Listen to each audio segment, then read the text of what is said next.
তোমার এই বাচ্চাদের মতন স্বভাবটা গেল না। কেন? কি মজা পাও এগুলো ফাটিয়ে? দারুণ লাগে, দারুণ মজা লাগে। দারুণ আরে লাগে। আমি একা শুধু বাচ্চা নয়, তোমার বাড়িতে আরেকটা বাচ্চাও আছে।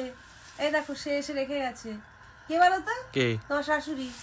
তাহলে এটা বলবি না আমি ফাটাবো এসে? আর কিছু বলার নেই।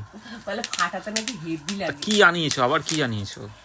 আনিয়েছি এই যে এটা তোমার জন্য আনিয়েছি, অরিশের হেয়ার প্লাস ও প্রিমিয়াম। বাবা, দাও দাও দাও, এটা তো আমার আগে দরকার। আমার আগেরটা এটা প্রায় শেষ। শুধু তোমার জন্য না, আমিও মাঝে মাঝে ইউজ করি। সে তুমি করো না। আচ্ছা, স্যাফরন বডি অয়েল অরিশের, এটা প্রায় শেষের দিকে, আমি কালকে না পরশুই বলছিলাম এতটুকু মতন আছে, পুরো শীতটা যাবে না। আর এটা আমি গরমেই ইউজ করব, ভীষণ ভালো, ভীষণ।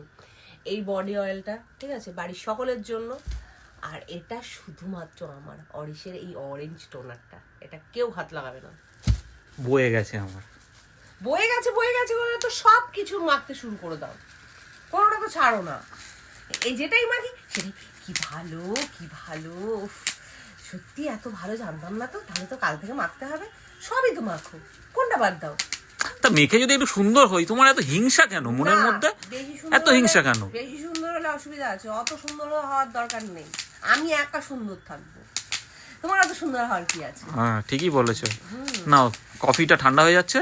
হ্যাঁ, কফিটা খাও। খাবো খাবো। তার আগে এটা ফাটিয়ে শেষ করি। তুমি ফাটাও। সব থেকে বেশি এগুলো ভালো লাগে জানো তো, জিনিসগুলো আসার পর যখন এইটা আসে আমার মনটা একদম খুশ হয়ে যায়।